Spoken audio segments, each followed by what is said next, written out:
کچھ لوگوں نے بتایا کہ کل کے اس آرٹیکل میں آواز تھوڑی دھیمی رہ گئی ہے، تو سوچا کہ ایک بار پھر سے ریکارڈ کر لوں، شاید کچھ بہتر ہو جائے۔ لیکن اس سے پہلے بتا دوں کہ میں ایک ایسی جگہ بیٹھا ہوں کہ ہوائیں تیز چل رہی ہے اور پنچھیوں کے چہچہانے کی آوازیں گونج رہی ہے، اور آس پاس سے کوکر کی سیٹیوں کی بھی بیچ بیچ میں آواز سنائی دیتی رہے گی۔ شام کا وقت ہے، بڑا ہی سہانا موسم ہے، اور ان ساری آوازوں کو آپ ایک سنگیت کی طرح محسوس کیجیے گا۔ تو موضوع گفتگو پر آتا ہوں کہ بہت سے کلاکار آتنک وادیوں کی گولیوں کا نشانہ بن رہے ہیں، تو کیوں بن رہے ہیں، اور یہ سلسلہ کب تک جاری رہے گا؟ کیا فنکار ایک کے بعد ایک یوں ہی جان دیتے رہیں گے؟ اس وشے پر میرا پہلا سوال ہے کہ آتنک وادی ہیں کون؟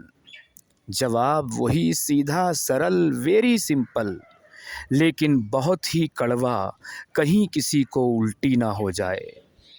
دراصل آتنک وادی قرآن پر عمل کرنے والوں کو کہتے ہیں، جن کا سنویدھان انسانیت نے نہیں، اللہ میاں کی من مانیوں نے لکھا ہے۔ جسے کلام حق قرآن کہتے ہیں، وہی ان کا سنویدھان، ان کا وگیان ہے۔ لیکن کچھ بے وقوف، جنہیں قرآن کا کچھ اتا پتہ بھی نہیں، وہ کہتے ہیں کہ آتنک واد کا مذہب سے کوئی لینا دینا نہیں ہے۔ تو بھائی صاحب، قرآن کو اچھے سے معنی کے ساتھ پڑھ کر دیکھ لو اور جان لو کہ اللہ آیت در آیت کافروں، مشرکوں کے قتل کا کتنی کتنی جگہ پر حکم دے رہا ہے، اور جو اس کے حکم کی تعمیل کر رہے ہیں، انہی کو تو آتنک وادی کہتے ہیں۔ لیکن تعجب ہے کہ میری اس بات پر مسلمان تو مسلمان، کئی سیکولر ہندو بھی برا مان جاتے ہیں۔ خیر، اب میں اپنے موضوع فنکاروں، کلاکاروں کی موت پر آتا ہوں کہ آپ نے پچھلے دنوں دیکھا ہوگا افغانستان کے کامیڈین نذر محمد کی کس بے رحمی سے ہتیا کر دی گئی، جبکہ اس کے نام میں بھی محمد تھا۔ لیکن قرآن کو ماننے والوں نے پھر بھی نہیں بخشا۔ اس کی غلطی تھی کہ وہ ایک کلاکار تھا، اور کلاکار بھی ہنسانے والا۔ جس مذہب میں کھل کر ہنسنا حرام ہو، کلا حرام ہو، پھر اسے جینے کا حق کیسے مل سکتا ہے؟ خیر، نذر محمد کو تو لوگ یہ کہہ کر نظر انداز کر دیں گے کہ وہ طالبانیوں کے گڑھ میں تھا، لیکن حضور یہ مت بھولنا کہ طالبانی قرآن پر چلنے والے لوگ ہیں۔ انہیں آج تک کسی بھی اسلامی ملک نے خارج نہیں کیا کہ تم قرآن کو غلط فالو کر رہے ہو، بلکہ دیکھا جائے تو اندر ہی اندر اور بھی امداد ملتی رہی کہ شریعہ لاگو کرنے کے لیے اللہ کی راہ میں جہاد کرتے رہو۔ اور جب ان کا جہاد، ان کا آتنکواد کامیاب ہو گیا، تو آپ نے دیکھا ہوگا کہ ہندوستان جیسے ملک سے بھی ان کو مبارکباد دی گئی، جو بہت ہی شرمندگی کی بات ہے۔ لیکن اس شرمندگی سے پتہ چلتا ہے کہ ایک آتنکواد اس دیش میں بھی پل رہا ہے، پنپ رہا ہے۔ خیر، اب میں بات کرنے جا رہا ہوں اپنے دیش ہندوستان کی اس ابھرتی ہوئی فنکارہ کی، جس کا نام امرین بھٹ تھا، اور وہ کشمیر کی سرزمین سے تعلق رکھتی تھی۔ اس کی خطا بس اتنی سی تھی کہ وہ اپنی کلاتمک خواہشوں کو لگام نہ دے سکی۔ انسٹاگرام، یوٹیوب پر اپنی اداکاری کے جلوے بکھیرنے لگی تھی۔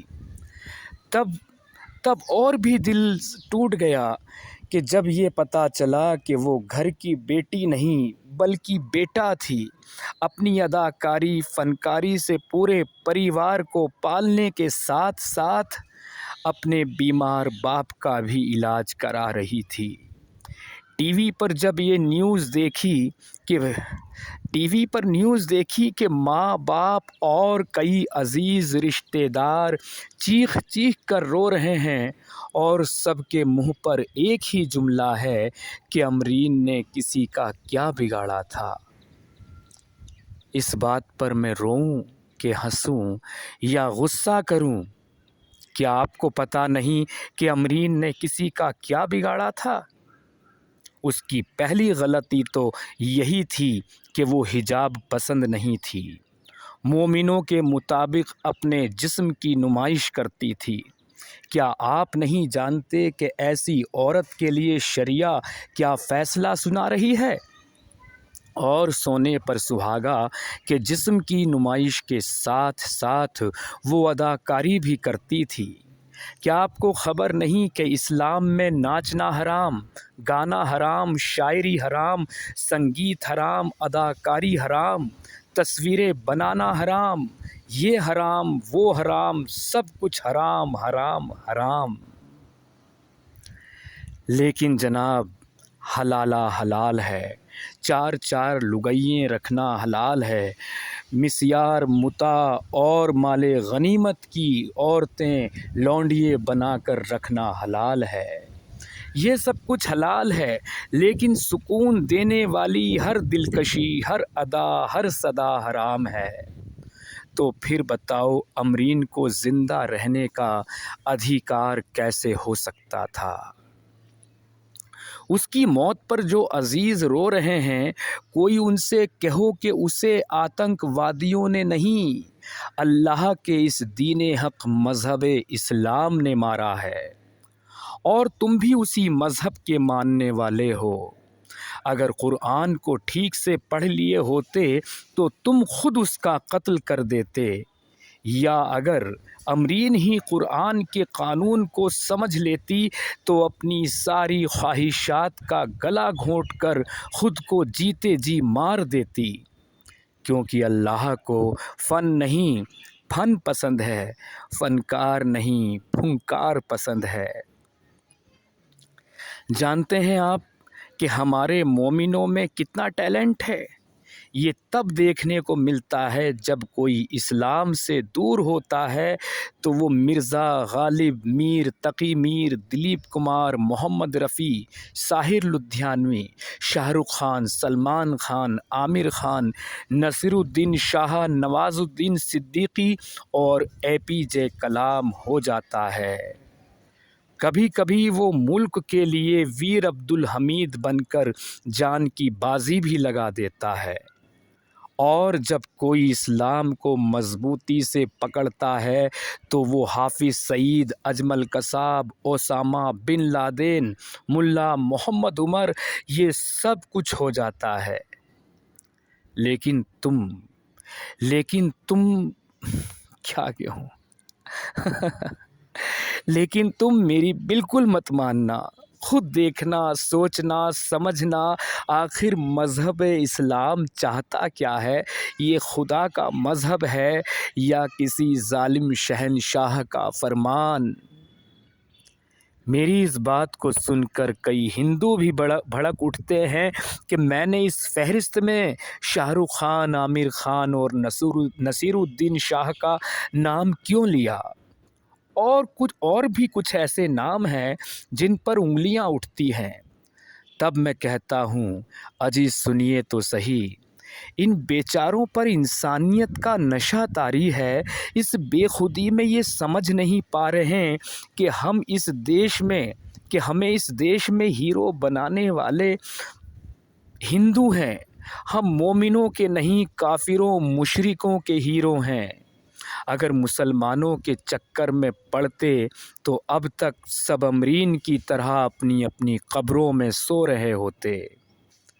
لیکن مذہب اسلام ایسا زہر ہے کہ ایک بار جس کی رگوں میں بھی چڑھ گیا، پھر وہ اسلام کے خلاف کام کر کے بھی اسلام کی حمایت لینا نہیں بھولتا۔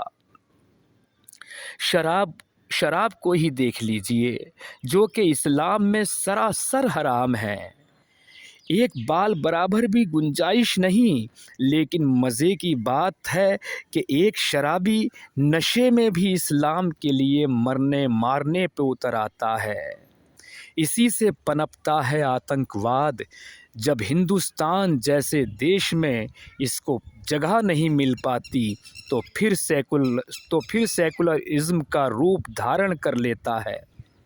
حالانکہ میں بھی خود کو بہت سیکولر، بہت لبرل مانتا ہوں، اور میں گاندھی جی کا بہت بڑا بھکت بھی ہوں، پر میں اپنا گال نہیں، گاندھی جی کا ڈنڈا آگے کرنا پسند کرتا ہوں۔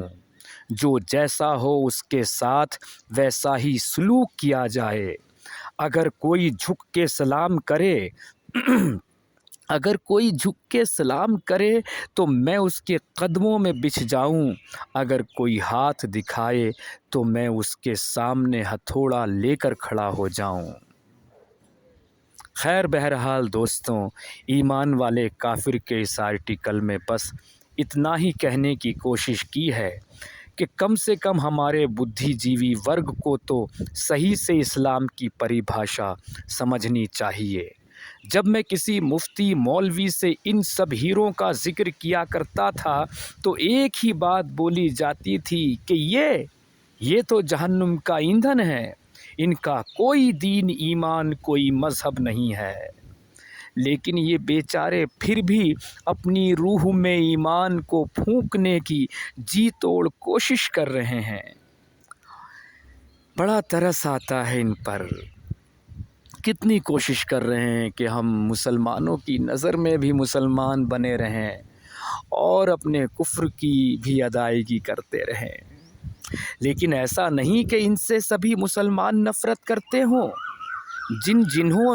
جنہوں نے اسلام کو نہیں سمجھا، قرآن کو ٹھیک سے نہیں جانا، یہ سب ان کے دلوں میں بھی بستے ہیں۔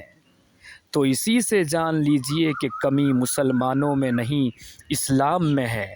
مسلمانوں کا ٹیلنٹ تو میں نے کھول کر سامنے رکھ دیا، بس اب آپ تھوڑا سا قرآن کو بھی کھول کر دیکھ لیجئے کہ اللہ کی یہ پیاری پیاری کتاب آخر کیا کہہ رہی ہے۔ اگر آپ نے اس قرآن کو میری بات مت مانیے، یہ فیصلہ آپ کو پڑھ کر کرنا ہے۔